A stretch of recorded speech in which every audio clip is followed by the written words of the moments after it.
This is Matt from MGMT Boston. Here on this episode of The Lantern, we are in Cambridge today at Axoft with Paul Floch, the co-founder and CEO, and Oliver, the head of the clinical team. So there's a lot going on in this company, attacking a large number of initiatives at the intersection of AI and life sciences.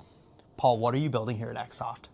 So Axoft is building a brain-computer interface. So that's a brain device that gets implanted and it can record or stimulate the brain, and we're using it to treat neurological disorders. And what's very special about Axoft is that we make these implants almost as soft as the brain itself to improve their compatibility and ensure that they can form a very stable bridge between the electronics and the biological.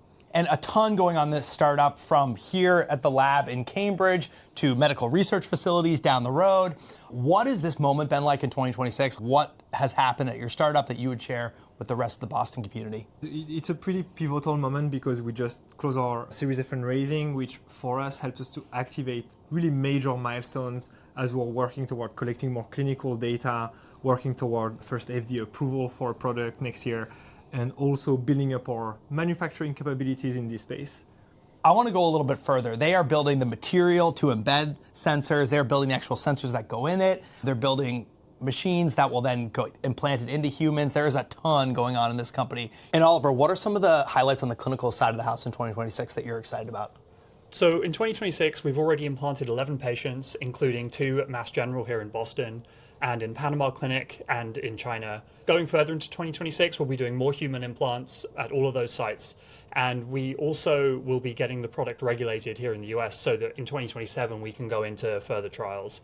And what that will do is let us start working with our core clinical indication, which is patients with disorders of consciousness. And for those patients who have impaired cognition and their doctors don't necessarily know exactly how they're doing, it's important to be able to tell them what is going on in their brain so they know how best to care for those patients. Most important for us is always the clinical. We need to demonstrate that the technology is going to provide insights for the clinicians and going to help the patients at the end of the day. So this is our number one mission. The number two is the regulatory. We want this product to be approved in the US so that we can actually start to realize this mission. And the third one, to get there, we need to build our internal pilot manufacturing capabilities. So as you mentioned, it's a very involved technology. It's a full stack technology that goes from material design up to semiconductor, hardware, and AI. And so that requires, a little bit of preparation and funding. So these are really the 3 main axes for us in the next couple of years. I think full stack is the operative term. There's a ton that your team is building. What have you learned about building everything from machine learning to semiconductors to that sort of life sciences intersection that you would share with other builders who aspire to reach similar heights? Well, it's super hard, but it's also super fun. So I think this is number one thing, is don't get discouraged by the mission.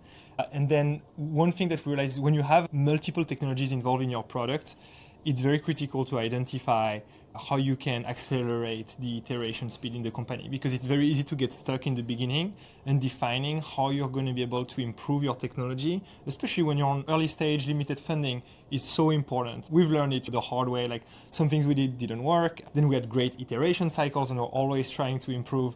And that's why this room is filled with 3D printers, because we're doing a lot of rapid prototyping so we can go fast. And last, how can we help Axoft grow here in Cambridge and around the world? So there is a very powerful ecosystem in Boston, both for the clinical, for the R&D, and for the manufacturing of medical devices. I think Axoft is still young and maybe not well known yet. So I think we're looking for outreach, we're looking for partners. I think we might be one of the leading brain-computer interface companies in the Boston area. So we want to be bringing this technology and use as much of the resources available beyond what we already utilize between the university, the hospitals, but I think there is a lot more we can build here. And we're also going to be hiring across software, data science, material science, and microfabrication in Boston in 2026, so stay tuned. This is Paul and Oliver from the Axoft team, Matt from MGMT Boston, on this episode of Lantern. Thanks so much for joining us. Thank you.